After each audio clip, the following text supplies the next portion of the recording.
Well, my name is Veronica. I'm originally from Cuba, living now around the world for the last 3 years. I have been spontaneously in sometimes and through hospitality kind of organization in other moments, living in different kind of homes, enjoying every moment of my life, living in the present. And in those 3 years, have you been traveling constantly all the time? Yeah, well, I pass every time when I cross continent, I pass through Miami to sell something else. But it's normally traveling. Yeah. And what have you been using mainly in terms of accommodation? Which websites or organizations? I have you using couchsurfing, of course, but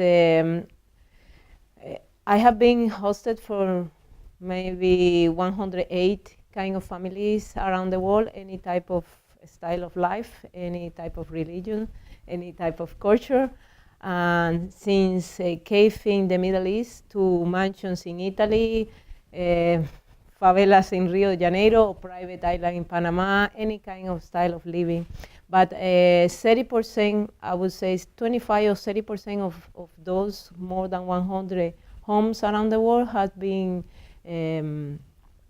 spontaneous kind of hospitality. I meet people that suddenly they get excited about that kind of concept when people help each other, and even though they were not part of the organization, they help me. They hosted me anyway. Sometimes they are in a moment in their life when they want to make a big change and they think I can help with that. And sometimes it's they kids, they don't have dreams and they want me to inspire them in some way, like that. So how would you describe your lifestyle? Would you say you're a nomad now? Well, so far, yes, I would say yes, because I dance with the uncertainty the whole time. I don't know where I'm gonna be in 1 month, for example. Some people want to join me sometimes, and they ask me where you're gonna be in that precise moment. I don't know, because I go with the flow. Sometimes I meet people who share with me amazing places, and they say you should go there, and okay, well, we go there. So it's like that. Mm. And what started off, what gave you the idea to have this type of lifestyle? Well, all my life I was dreaming since I was a kid. I grew up in Cuba, where you were not able to get out of the country, not even call outside when I was a kid. So all my life I was dreaming with this moment.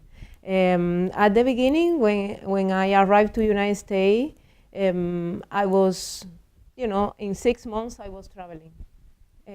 That was my dream. All my resources, all my energy, all my focus was precisely to do what, to travel around the world. At the beginning, it was like a independent kind of travelers. I don't like too much, to be guided. I prefer that the universe guide me. And after a while, after a few years, I was traveling to many places in the world. In 2013, I would say many of my dearest ones died.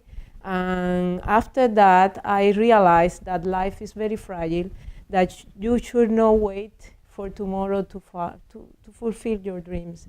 So I said, well, maybe this is the moment when I should go and completely immerse myself in traveling. So I did that. I designed a life for myself like a piece of art. I really, really didn't want to focus in tragedy, because anyway, you cannot take them back.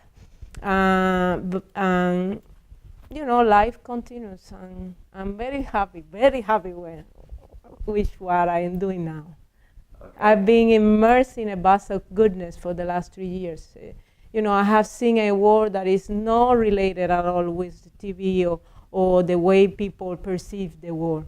I have been in many places considered very dangerous, even now in South Africa, and I have been hitchhiking. I have taken the public kind of buses. I have been sharing even a taxi with, I have been advised not to do it, but anyway, I have done it. And normally, I don't know if I have the luck that I always find the right people, but I don't think so. I think the whole world have, I don't know, 7,000 million people, and from that amount of people, the majority are really good people, and they are willing to help a traveler. So, what would you say have been your greatest challenges following this lifestyle? The more difficult side. Well, I would say that is to handle uncertainty, because most of the time, it's not a plan, it's not a program like everyone else do it. But every time when I go to my bed and I look at the whole day, the amazing people I have met, the things that I can learn, the awesome places I have been contemplated. Honestly, for me, every night I almost die of joy. Yeah, very. But the challenge is the uncertainty. You never know. You never know if you're gonna make the right step, if you going to make the right decision. I stay in a stranger's home, so you never know. But I always trust that everything's gonna be okay, and so far everything has been okay, perfectly fine. Transportation is a challenge for me, because all my life I've been terrified by get lost. I don't know if I associate that with something specific, but I'm normally, every time when I have to move from one point to another point, for me it's very challenging. But at the end, somebody else tell me, this is the route, you should take this bus, or you should do this. Even though when people don't speak your language, they will try to help you in other ways. So I trust. I think one of the best lessons of this trip is that we should trust each other.